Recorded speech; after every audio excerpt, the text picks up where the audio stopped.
everyone, and welcome back to the deep dive. We are really excited to get into today's topic. It is absolutely foundational for anyone looking to get licensed. It really is. But before we even crack this open, I have a massive, quick favor to ask. If you're out there, grinding through study materials for the NPPE exam or just trying to stay sharp, please take a second right now, hit that like button, subscribe. It genuinely helps us out. We want these deep dives to reach the people who are actually sweating over this stuff, so that one click, it really does go a long way. Exactly. We want to help you crush that exam. Okay, housekeeping done. Let's jump in. Today we're tackling a phrase that, I'll be honest, it usually makes my eyes glaze over: due diligence. Cycles, I get that. Right? Your brain probably goes to legal jargon, insurance policies, or maybe just that vague corporate buzzword your boss uses when they mean try harder. It just feels so dry. It has a very bureaucratic reputation, for sure. It sounds like a checkbox. Yeah. But if you strip away all that corporate speak, and you look at it through the lens of Canadian professional practice, which is what we're doing, due diligence is, well, it's the opposite of vague. Yeah, okay. You could argue it's the most concrete shield you have in your entire career. It's definitely not just doing your best. It's a rigorous, legally defined standard. And it's what separates a professional from a liability lawsuit. See, that's the twist that really jumped out at me. We think of diligence as an attitude, like, oh, he's a hard worker. But the material frames it almost like an engineering mechanism. It's the bridge between your technical skills, your ethics, and your legal safety. That is the perfect way to frame it. It is a mechanism. Hmm. And the mission for this deep dive is to really, reverse engineer that mechanism. We need to answer that fundamental question at the heart of the NPPE. What would a reasonable, prudent, and competent professional do? Reasonable, prudent, and competent. That should be on a coffee mug. It should. Because that is the yardstick you're going to be measured against for the rest of your career. So let's define this beast then. The text says due diligence is the level of care, caution, and foresight that a reasonably competent professional would exercise in similar circumstances. Right. And every single word there is doing some heavy lifting. Foresight is a big one. But the most critical distinction, and this is the aha moment for anyone taking notes, is that due diligence is process-oriented, not outcome-oriented. Okay, this is the part that feels counterintuitive. Yeah. In most of life, we're judged on the results, right? Did the bridge stay up? Did the code work? It's not the only test, though, and often it's not the deciding one. Think of it this way. You can have a catastrophic failure. A building collapses, a dam breaks, and the engineers involved might not be found negligent. Wait, what? The building fell down, but I did my job. If, and this is a big if the collapse was caused by some freak one-in-a-million event that no reasonable engineer could have predicted, and you can prove you followed all the codes, you checked the soil, you ran the models, Yeah. Yes, you're protected. You can't control the universe. You can only control your process. Okay, I see that. So flip it for me. What happens when things go right by accident? And this is the scary part. A project can be a massive success. Under budget, clients thrilled, everything's perfect. But let's say the engineer just guessed on the load calculations, didn't check the safety factors, just eyeballed it and got lucky. They rolled the dice and won. They won the gamble, but they committed professional misconduct. That is a lack of due diligence. You can actually be disciplined for a success if your process was reckless. Wow, that really hammers it home. The law doesn't reward luck. It demands a standard of care. So if it's about the process, what does that process actually look like? The material gives us a kind of mental checklist. Starts with identifying foreseeable risks. Right. You have to look at not just at the blueprint, but at the environment, the usage, the wear and tear. Then obviously you have to apply your technical knowledge. You actually have to know your stuff. It can't diligence your way out of incompetence. You cannot. Then there's verifying assumptions, a huge one. You can't just trust the data you're handed. And finally, Documenting decisions. the one everyone hates. But we'll get to why that's your lifeline in a bit. I want to pivot to the why, though. Why is the bar set here? Is this all just about protecting professionals from getting sued? Self-preservation? That's a secondary benefit, a nice perk for sure. But the primary driver, the paramount duty we see in every code of ethics across Canada is protecting the public. Safety, health, welfare, the environment. It always comes back to the paramount duty. It's the North Star of the profession. It has to be. Due diligence is just the tool we use to fulfill that duty. It means being proactive, not reactive. You have to anticipate how your work impacts people who aren't even in the room. Okay, speaking of people in the room, let's talk about teams. Most of us don't work in a vacuum. Let's say I'm a senior PO. I have 3 juniors under me. I Yeah. hand off a complex calculation to one of them.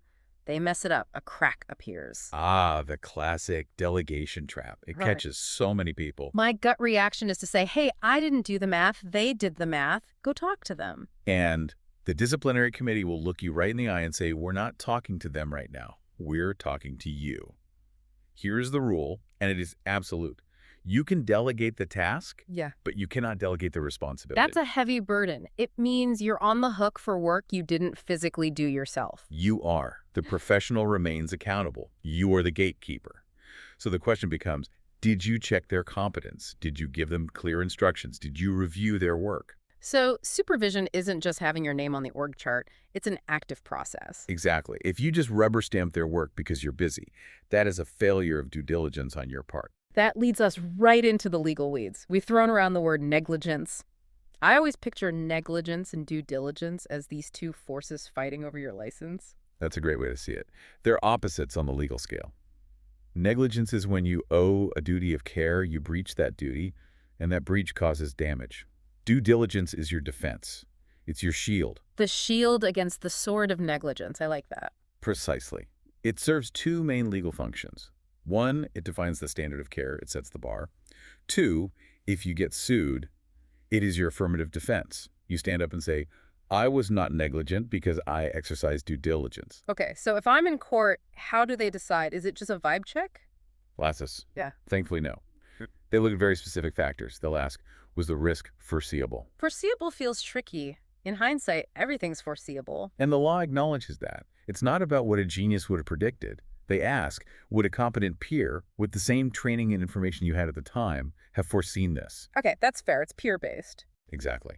Then they look at precautions. Did you follow recognized standards? Did you warn the client? If the industry standard is to use a specific safety factor and you use a lower one to save a buck, you're going to have a bad time. This brings up a gray area from the source material. We have codes, right? They're usually black and white. But the real world is messy. Sometimes you hit a situation the code just didn't anticipate. And that is the realm of professional judgment. Honestly, this is why professionals are licensed and paid what they are. Yeah. If it was just following a flow chart, an AI could do it. So if the code is silent, what's the diligent move? First, you have to recognize your own limits. One of the biggest breaches of due diligence is the know-it-all danger.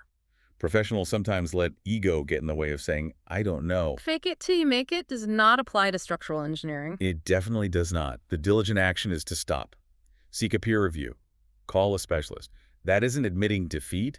That's exercising due diligence. And the text mentioned updating decisions, right? You can't be rigid. Correct. If new information comes in, say, you find out the groundwater levels are higher than the survey showed, you have to pivot. You can't stick to the original plan just because that's what we decided. Ignoring new data is negligence. I want to ground this a bit more. Let's talk about Tuesday morning, 9 a.m., coffee in hand. How does this actually show up in the daily grind? It usually comes down to three pillars: planning, supervision, and communication. Let's break those down. Planning sounds obvious, but It's more than just a calendar invite. It means making sure you have the time and resources to do the job right. If you accept a project with a deadline you know is impossible, you're setting yourself up for failure. that's a tough spot. Telling a client no is hard. It's uncomfortable, but it's not as uncomfortable as a disciplinary hearing.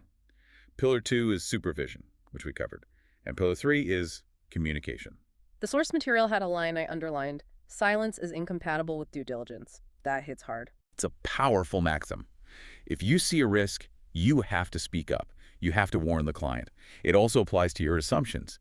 You better write down, hey, this design only works if the soil is dense clay. Because if you stay silent and the soil turns out to be sand, You own that failure. You didn't communicate the limits of your own design. which brings us to the paper trail. Documentation. I feel like a lot of people see this as just bureaucracy, CYA. It feels tedious when you're doing it, yeah. Yeah. But you have to reframe it. Documentation is the objective evidence that you did your job. Objective evidence. Imagine standing in front of a committee 5 years from now. Memories fade. You say, I remember checking that calculation. They'll look at you and say, show us. And if I don't have the meeting minutes, the design node. In the eyes of the law, it didn't happen. So poor documentation can create the appearance of negligence even if you did everything right. 100%. Yeah. And good records protect you. You might not remember why you chose a specific grade of steel 3 years ago, but your design note will. It proves you were thinking. So the takeaway is write it down and write it down when it happens. Contemporaneous notes are gold in court. Now, I want to stir the pot a little, following codes and standards. If I follow the code to the absolute letter, am I bulletproof? Generally, yes. It's a huge indicator of due diligence. Yeah. However, there's nuance. Sometimes due diligence requires going beyond the standard. When did that happen? It happens when a standard is lagging behind technology. Or maybe the specific circumstances of your project are just so unique they carry higher risks than the standard assumes. So if I know or should know that the standard isn't enough for this specific situation, I can't just hide behind the codebook. Exactly. Blind compliance is not a defense if you knew better. You can't check your brain at the door. You're paid for your judgment. Which brings us to the elephant in the room. Pressure, budget cuts, tight deadlines, the real world. The real world versus textbook friction point. And the source material is brutally honest about this. Give it to me straight. Pressure financial, schedule, client, your boss. Yeah. Never excuses a lack of due diligence. Never. Even if my job is on the line. Never. You cannot compromise public safety for a budget. You cannot skip safety checks for a deadline. If something goes wrong, my boss told me to hurry, is not a defense. But that puts the professional in such a tough spot. It does. And that's why it's a profession, not just a job. It means having the ethical courage to say no to unsafe shortcuts.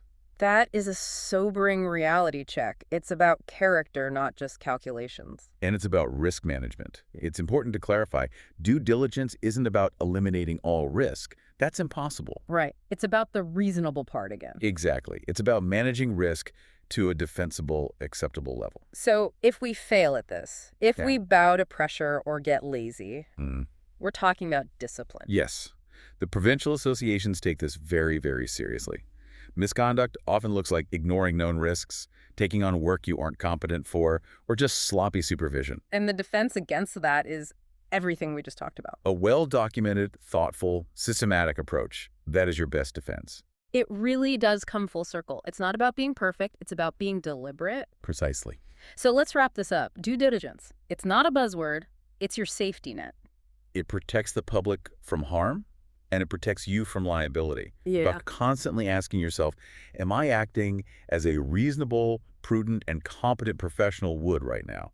And remembering it's about the process, not just the outcome.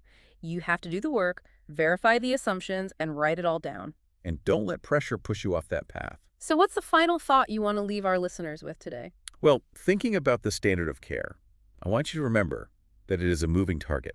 What was considered diligent 10 years ago might be considered negligence today. Wow. How so? Technology evolves. Knowledge evolves. We know more about climate change, materials, cybersecurity. If you were practicing based on what you learned in university 15 years ago, you might not be meeting the current standard of care. Due diligence requires you to keep learning. So, are you keeping up? That is a vital question. The learning never, ever stops. You absolutely cannot coast.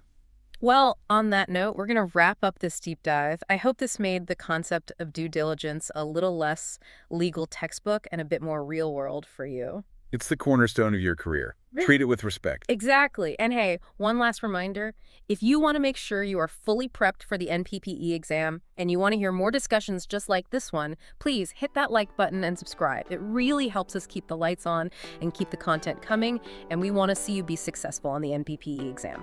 Thanks for listening.